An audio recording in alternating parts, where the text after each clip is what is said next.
جوان ایرانی سلام به همتون. به یه پادکست خوش اومدین.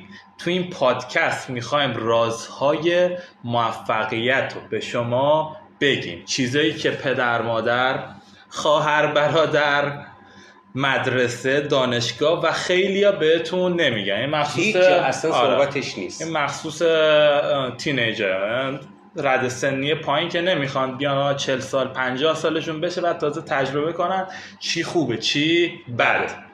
این هم از اشتباه. آره. اسم این پادکست هم ما میذاریم بیشیل پیله، بیشیل راحت صمیمی. انشالله اپیزودهای دیگه اگر این اوکی بشه دیگه اپیزودهای میریزیم وسط دیگه همیشه باید ما رو ببینید دیگه. ما رو گوش کنید حسابی. خب یه بیوگرافی به ما هم بگو خدمتتون. نیما جان، چون مهمان ما هستی و مهمان پادکست اون هستی، چنل امیر فروتن. سلامت باشید.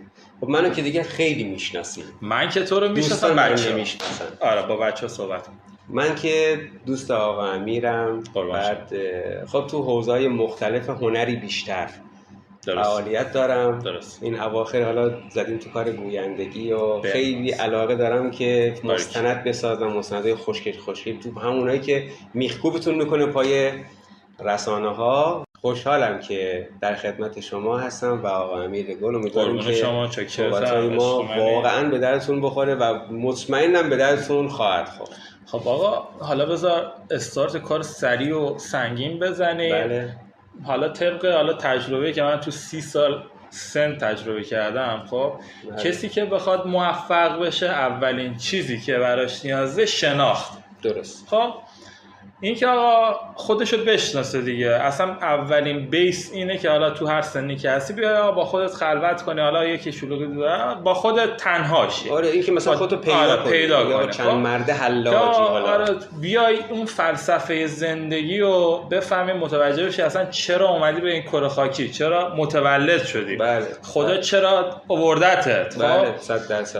اینا خیلی مهمه. آره. واقعا راهبردیه. آره و تو چه چیزی رو تو این جهان باید تغییر بدی، چه کاری رو باید انجام بدی، خب که به اون روحت تکامله برسه. خب که بتونی حالا هر جایی که خواستی بعداً مکان بهتری برای خودت داشته باشی. مهم این مسیر است. از زمانی که شناخت خودت شروع میشه تا برسی به اون پله، به اون سکویی که قراره بهش برسی یا داری براش تلاش میکنی. از این نقطه شروعه تا اون نقطه‌ای که مورد نظرت، مورد دلخواهته، این مسیر نمیگم راحته، سخته، همش آزمون خطاست، ولی اتفاقات خیلی قشنگی میفته که لطفاً به حرفامون گوش بدین تا آخرین پادکست. مطمئنم به درتون میخوره. آره یه نتیجه گیری تهش هم داریم. خب اینو من بهت بگم که شناخته مهمه. اگر وقتی به اون داستان بیس اصلیه برسی که آره مثلا اومدم تو این زندگی مثلا فلان چیزو تغییر بدم، اومدم یعنی یک زندگی بیهوده کسلوار فلان یا ندارم. آره خب شاید خیلی هم مثلا که دارم میبینم چرت و پرت فلان هم نه عزیزم. یه سری داستانا واقعیت. خب و تا نشناسی نمیفهمی آقا فردا میخوای چیکار کنی، پس فردا میخوای چیکار کنی. اصلا یه سال هدف است دیگه. ما هدفو باید هدف گذاری بکنیم. هدف باید به اون آخر. هدف فعلا به هدف نه. فعلا الان شناخته است. خب بله. بعد که شناختی که آره من به این دلیل به وجود آمدم، باید این تغییر رو انجام بدم و خیلی این داستانا، چون تهش میرسی به این که آره اگر من نمیخواستم هیچ تغییری ایجاد کنم تو این جهان هستی نمیام، چون انسان خدا بهش 2 تا پا داده. خب برای اینکه هی بری، هی تجربیات جدید ببینی، هی کارهای جدید انجام بدی و اگر قرار بود ما انسانا یک جا ثابت بشیم، خب خدا بهمون ریشه میداد. مثل این گلگی‌ها هستن دیگه. وایسا همونجا کارات انجام. خب وقتی به این شناخت رسیدی که آره دیگه بیهوده آفریده نشدم، میرسی آقا به شناخت خود.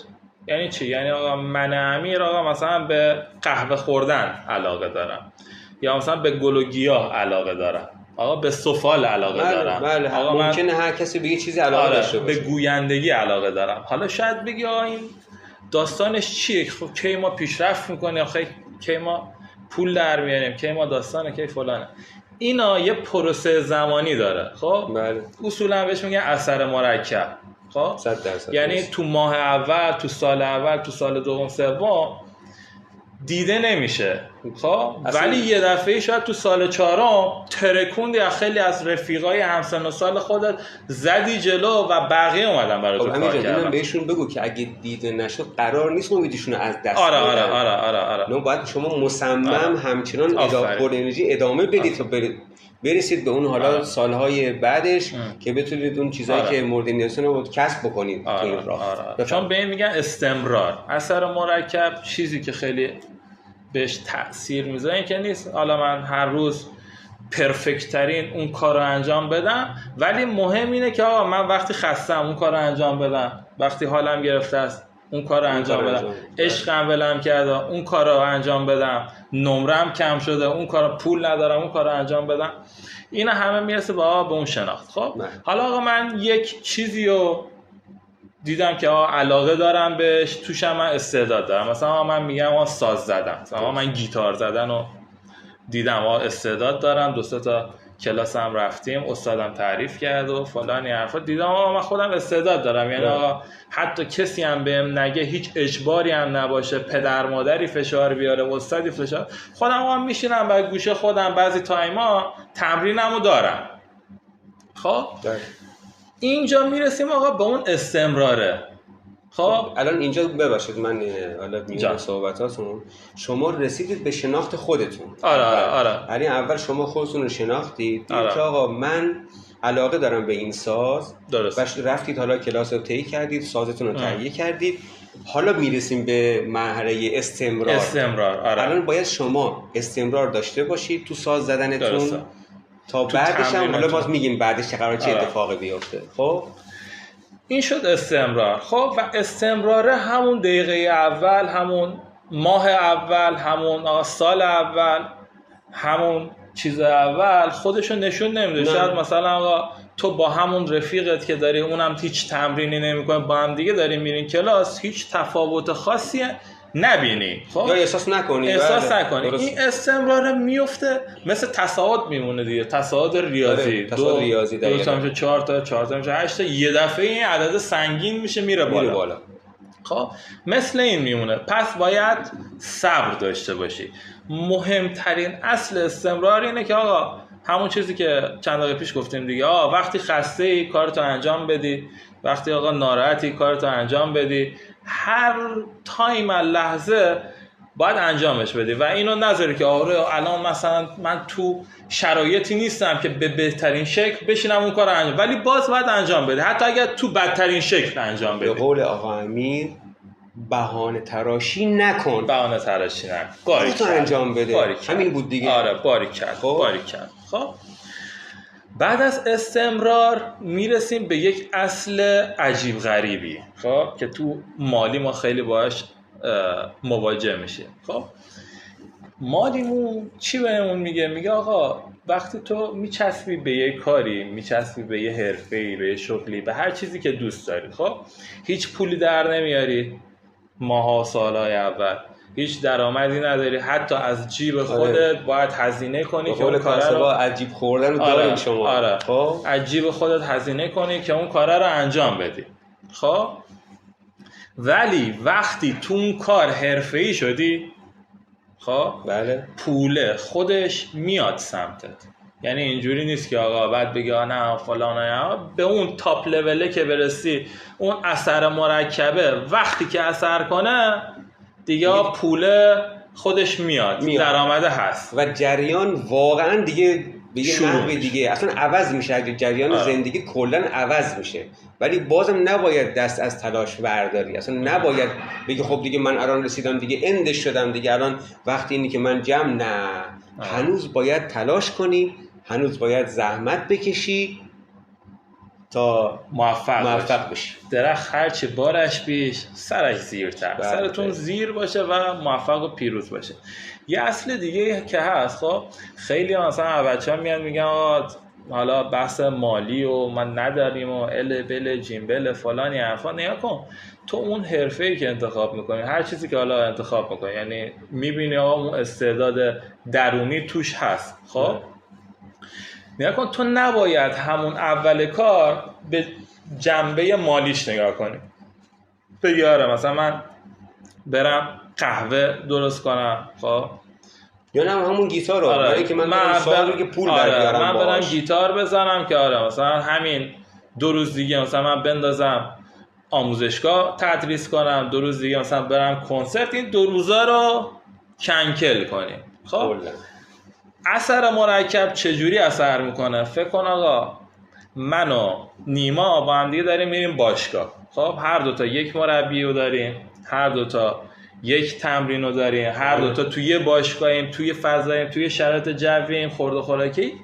یکیه، ولی مثلا نیما روزانه میاد 100 کیلوکالری از اون غذایی که داره مصرف میکنه روزانه هی کم میکنه. خب این تو ماه اول، ماه دوم، ماه سوم نشون نمیده. کی نشون میده؟ ماه 12 به بعد. بله اونجا تازه داره نشون میده که آره نیما داره یکم فیت‌تر از امیر میشه، یکم آقا عضله ساخته شده، خودش هم متوجه میشه. آره. که بغل دست رفیقش، حالا خود مربی اینو میبینه، تغییرات رو میبینه، خودش هم متوجه میشه که استایلش داره تغییر میکنه، داره یه فرمی میگیره به خودش. مهم اینه که آقا خسته نشین، ناامید نشین، اون راه و اون مسیری که دارین میرین ولش نکنه. خب و الان ما توی شرایطی هستیم، حالا توی جبر جغرافیایی توی کشوری هستیم که حالا اینجوری که من چیز کردم، خب اون درس خوندنه الان دیگه زیاد فایده نداره مگر تو 2 تا حالت.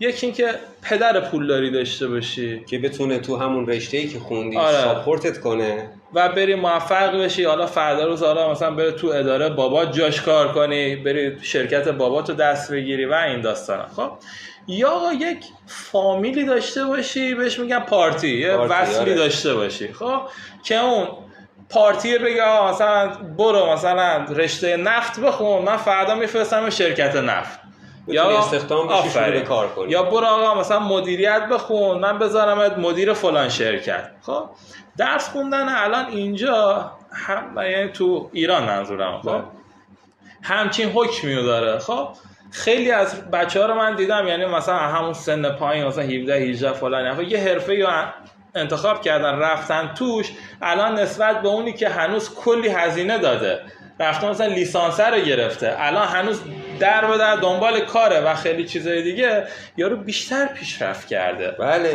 من خودم یه مکانیک میشناسم، مثلا ماشینمو میبرم پیشش فلان، این از سن 17 سالگی رفته چون علاقه داشته، خیلی داستان.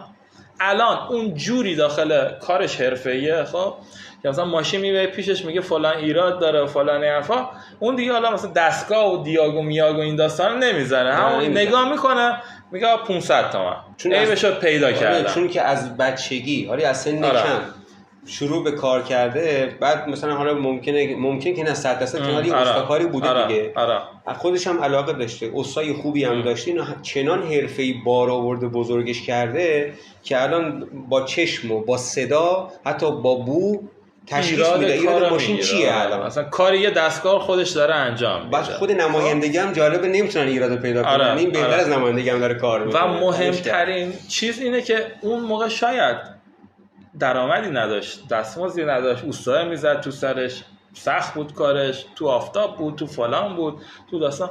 الان هر عیبی که میگیره فقط 500 تومن دستمزد میگیره که آره من این عیبو برات پیدا کردم. آره دیگه هزینه کارشناسی رو داره میگیره. آره به جز این که آره مثلا بگم قطعت انقدر میشه، دستمزد تعویضش انقدر میشه و فلان حرفا. نکن این اومده تمام کارا رو انجام داده، اون شناختی که از خودش داشته رو پیدا کرده، اون مسیری رو که دوست داشته، یعنی اون چیزی حرفه‌ای رو که بهش علاقه داشته، دیده توش استعدادم داره. ولی اول همون شناخت بود رو ساعت اول گفتیم، دقیقه اول گفتیم، شناخته واقعا آدمو به این جور جاها میرسونه. دیده توش استعداد داره، اونو پیدا کرده، رفته توش، هی استمرار. الان به جایی رسیده که میشینه تو دفتر خودش، شاگرد داره، شاگرداش کاراشو انجام میدن، این تایم نداره، نوبت باید بگیری ازش. خب و میاد یه نگاه میکنه میره 500. خب اون قشنگش هم بگو دیگه، هرچی آدم دونه درشته تو سطح شهر فقط ایشونو میشناسن، یا ماشینشون رو تحویل این آقا میدن. درسته. اگه اون حالا درس خونده بود یه نمایندگی هم میفرسته پیش این بنده خدا.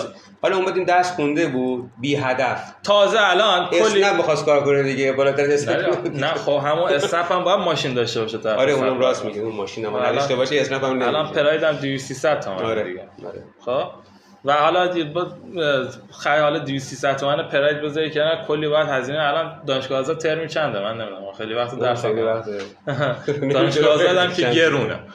خب الان هر ترمی هم مثلا باید میداد، تازه لیسانس رو گرفته بود، باز یه پروسه سختی داشت بازم که عقب بود، هنوزم عقب بود از اون شاگرده. خب میگم نه، نسبت به سن و سالهای خودش همین هنوز عقبه.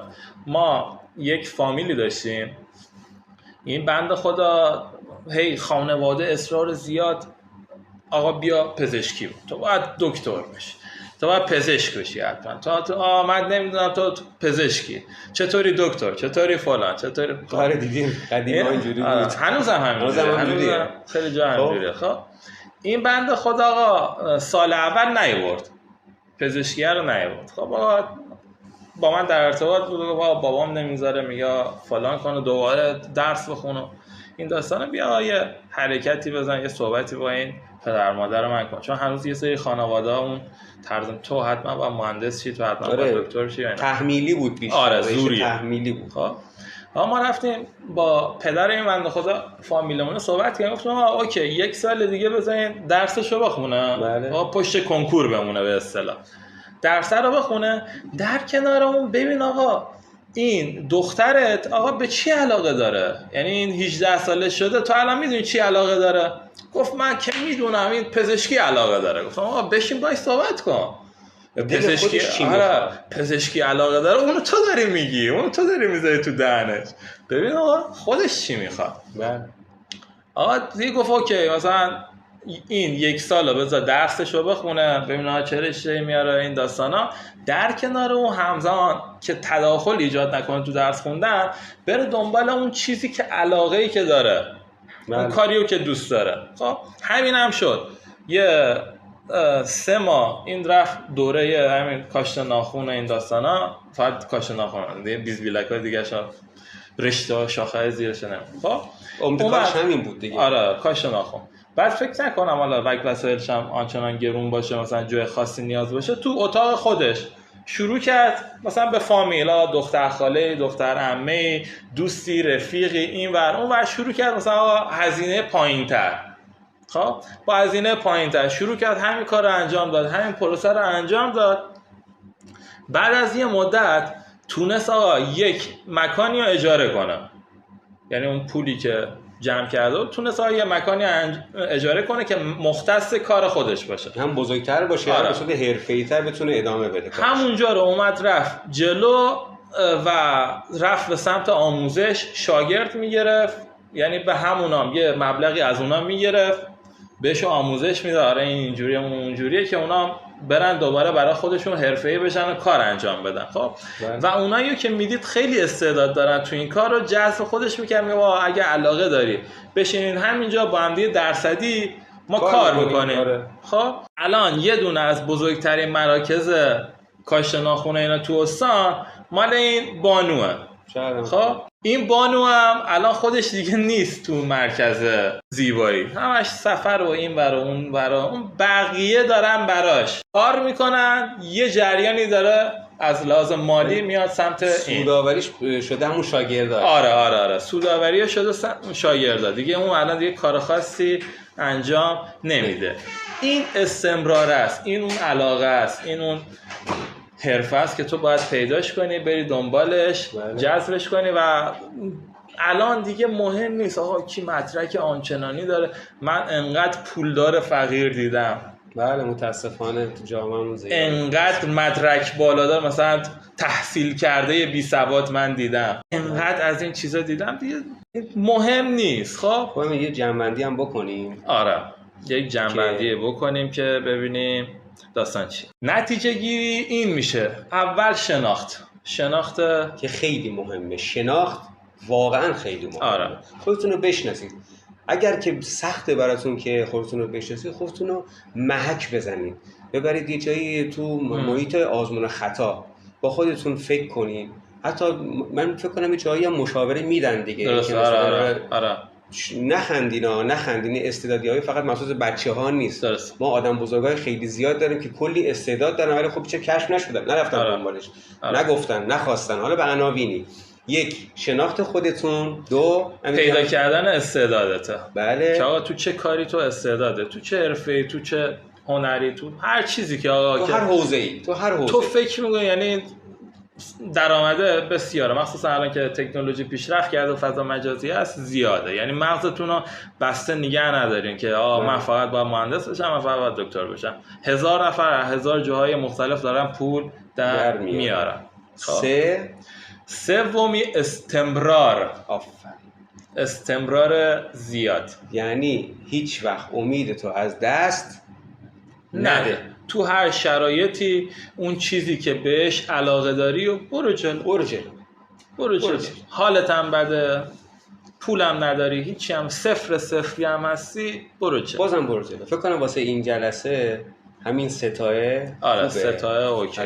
ولی منتظر بمونید، ما دوباره میایم مثل مته میدیم روی مغزتون. شما رو باید حرفه‌ای بار بیاری، شما باید موفق بشی. فردا شوگرددی و شوگر مامیای آینده شمایی. دقیقاً این حرفو از من به یادگار داشته باشی. تا اپیزود دیگر، خدا نگهدار.